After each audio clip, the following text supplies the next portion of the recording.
আমরা ইতিহাসের পাতায় বহুবার মোহাম্মদ বিন তুগলকের কথা পড়েছি। ওনার কিছু ভুলভাল সিদ্ধান্তের জন্য ওনাকে পাগলা রাজাও বলা হতো। তবে আপনি কি জানেন, মোহাম্মদ বিন তুগলক দিল্লির গদিতে যে সমস্ত রাজারা বসেছিলেন তাদের মধ্যে থেকে সবথেকে বেশি শিক্ষিত ছিলেন। আজকের ভিডিওতে আমি মোহাম্মদ বিন তুগলক সম্পর্কে তুলে ধরার চেষ্টা করব। তার আগে আশা করব সবাই ভিডিওতে একটা করে লাইক করে দিয়েছেন। ইবন বতুতা নামক একজন মুসলিম পর্যটক ভারত ভ্রমণে এসেছিলেন। সেই সময় এই পর্যটক কিছু বই লিখেছিলেন, আর সেইখান থেকেই মোহাম্মদ বিন তুগলকের কথা জানা যায়।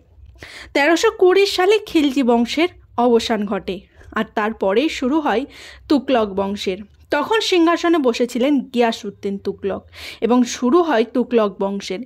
গিয়াসউদ্দিন তুগলক রাজত্ব করেছিল মাত্র 5 বছর। গিয়াসউদ্দিন তুগলককে হত্যা করে তারই নিজের ছেলে মোহাম্মদ বিন তুগলক, এবং 1325 সালে মোহাম্মদ বিন তুগলক দিল্লির সিংহাসনে বসেন।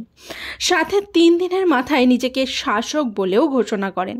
মোহাম্মদ বিন তুগলকের বাবা ছিলেন তুর্কি এক জোট বংশের যোদ্ধা, আর মা ছিলেন রাজপুত জাট। ছোটবেলা থেকেই মোহাম্মদ বিন তুগলক পড়াশোনাতে খুবই ভালো ছিলেন। অঙ্ক, দর্শন, জ্যোতির্বিদ্যা ছিল ওনার সবথেকে ফেভারিট সাবজেক্ট। সে কারণেই এতে বেশ দক্ষও ছিলেন। মোহাম্মদ বিন তুগলকের মতো শিক্ষিত সম্রাট আগে নাকি কেউ ছিল না। সাথে ছিলেন সুদক্ষ সেনা প্রধান, আর ভারতের বেশিরভাগ অংশই মোহাম্মদ বিন তুগলকের নিজের দখলে ছিল। উনি নাকি কখনো সুরা পান করেননি, এবং উনি ছিলেন ন্যায়পরায়ণ। এতটাই ন্যায়পরায়ণ ছিলেন যে একবার মোহাম্মদ বিন তুগলক শিকারে যান। সেখানে গিয়ে ভুল করে একজন গরিব কৃষককে আঘাত করে ফেলেন। এরপর তিনি যান কাজীর কাছে। সেখানে গিয়ে নিজের সমস্ত দোষ স্বীকার করেন এবং বলেন যে এই ভুলের জন্য কাজী তাকে যেন শাস্তি দেয়, আর যা শাস্তি দেবেন তা তিনি মাথা পেতে নেবেন। কাজের শাস্তি স্বরূপ মোহাম্মদ বিন তুগলককে সেই চাষির হাতে চাবুকের ঘা দেওয়ার কথা বলেন, আর মোহাম্মদ বিন তুগলক তা মাথা পেতে নেন। মোহাম্মদ বিন তুগলক কখনো কোনো অন্যায় মেনে নিতেন না। যখনই কোনো বিদ্রোহের আভাস পেতেন তখনই ওই বিদ্রোহীদের মুন্ডু কেটে রাজপ্রাসাদের দেওয়ালে টাঙিয়ে রাখতেন বা হাতের সামনে ছুঁড়ে দিতেন, যাতে করে আর কারো এই একই ভুল করার সাহস না হয়। মোহাম্মদ বিন তুগলক যখন প্রথম রাজা হন তখন মানুষজন ওনাকে ভীষণ ভালোবাসতেন, কিন্তু পরের দিকে ওনার কিছু ভুলভাল সিদ্ধান্তের জন্য মানুষজন ওনাকে ভয় পেতে শুরু করে। মোহাম্মদ বিন তুগলক ওনার সময়কালে মানুষজনেদের জন্য ট্যাক্সেরও নিয়ম নিয়ে আসে।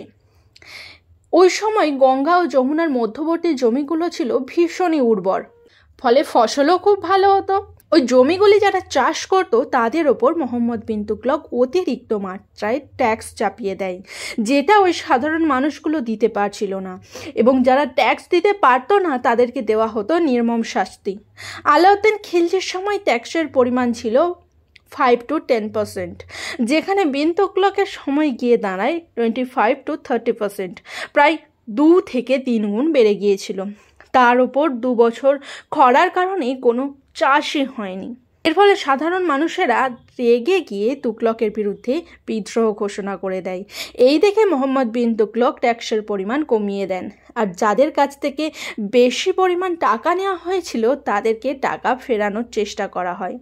কিন্তু তাতেও কোনো লাভ হয়নি, কারণ ততদিনে মানুষজনের চোখে উনি অনেকটাই খারাপ হয়ে গেছেন।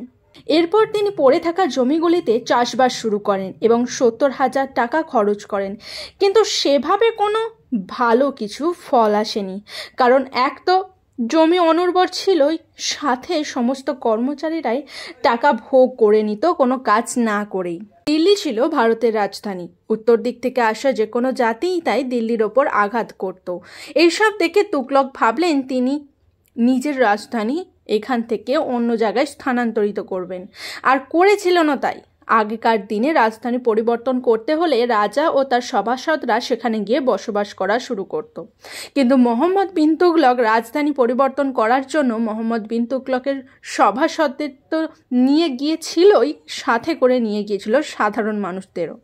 তিনি রাস্তার পাশে কুয়া ও গাছ লাগান, ব্যবস্থা করেছিলেন খাবারের।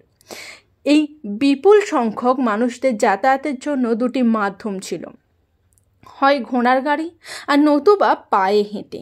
তাই অনেকেই যেতে অস্বীকারও করে দিয়েছিলেন এবং যারা অস্বীকার করেছিলেন তাদেরকে হত্যা করা হয়েছিল। যে সমস্ত মানুষেরা শারীরিকভাবে অক্ষম ছিল তাদেরকেও মেরে ফেলা হয় যাতে নতুন রাজধানীতে যেতে দেরি না হয়ে যায়। এতে প্রচুর মানুষ মারাও গিয়েছিল সেই সময়। আর নতুন রাজধানীর নাম দেওয়া হয় দৌলতাবাদ। কিন্তু দিল্লির মানুষেরা ওইখানকার মানুষদের সাথে পেরে উঠছিল না, পিছিয়ে পড়েছিল। মোহাম্মদ বিন তুগলক ওইখানে 7 বছর কাটানোর পর ফিরে আসার সিদ্ধান্ত নেন। ফিরে আসার ক্ষেত্রেও সাধারণ মানুষদের একই অত্যাচার শুরু করেছিলেন তিনি। এসব কারণের জন্যই মানুষজন ওনাকে পাগলা রাজা বলে ডাকতে শুরু করেছিল। তারপর মঙ্গলদের টাকা পাঠানো শুরু করেন যাতে করে তারা আর ভারতে আক্রমণ না করে। সাধারণ জনগণ দেখেন মোহাম্মদ বিন তুগলক একজন ভীতু রাজা। মোহাম্মদ বিন তুগলকের রাজত্বকালে আগে ভারতে সোনা ও রূপার মুদ্রার প্রচলন ছিল, কিন্তু ওনার রাজত্বকালে যেহেতু আর্থিক সংকট দেখা দিয়েছিল সেই জন্য সেটা গিয়ে দাঁড়ায় তামার মুদ্রাতে। এই মুদ্রাটি ছিল অতি সাধারণ এবং তামার মুদ্রার মূল্য সোনা ও রূপার মুদ্রার সমান করে দেন। সেই সময় শুরু হয়েছিল নকল মুদ্রা তৈরির কারখানা। প্রত্যেকের বাড়িতে তখন নকল মুদ্রা বানানোর কাজ শুরু হয়েছিল, কারণ তামা হলো একটি সহজলভ্য ধাতু এবং পুরো বাজারে ছেয়ে যায় নকল মুদ্রায়। দেশ অর্থনৈতিক দিক থেকে ভেঙে পড়ে এবং জিনিসপত্রের দাম প্রচুর পরিমাণে বেড়ে যায়। ওনার তামার মুদ্রার প্রচলনের আইডিয়া পুরোপুরিভাবে ব্যর্থ হয়ে যায় আর আবারও ফিরে আসেন সোনার মুদ্রাতে। এই দিয়েই সে সময় ওই সমস্যার মোকাবিলা করেছিলেন। মোহাম্মদ বিন তুগলক চেয়েছিলেন ইরাক দখল করতে। তার জন্য তিনি একটি বড় সৈন্যদলও প্রস্তুত করেন এবং অগ্রিম 1 বছরের মাইনে দিয়ে দেন। কিন্তু যুদ্ধের সময় আসতেই বহু সৈন্য দল ছেড়ে পালিয়ে যায়। শেষে বেঁচে ছিল মাত্র 10,000 সৈন্য। যখন ওই 10,000 সৈন্য নিয়ে যুদ্ধ করতে যান বেশিরভাগ সৈন্যই মারা গিয়ে মাত্র কয়েকশো সৈন্যই বেঁচেছিল। যুদ্ধ শুরুর আগে পার্সিয়া সাহায্য করবে বলে বলেছিল, কিন্তু যুদ্ধ শুরুর পরে পার্সিয়া কথা রাখেন। মোহাম্মদ বিন তুগলক হেরে যান। 1351 সালে যুদ্ধ করতে গিয়ে মোহাম্মদ বিন তুগলক মারা যান। পরবর্তী শাসক হয় ফিরোজ শাহ তুগলক।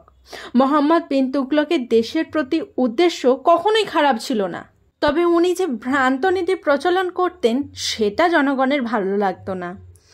আর এইসব কারণেই ওনাকে বলা হতো পাগলা রাজা। মোহাম্মদ বিন তুগলকের সম্বন্ধে জেনে আপনাদের কেমন লাগলো সেটা কিন্তু আমাকে জানাতে একদম ভুলবেন না।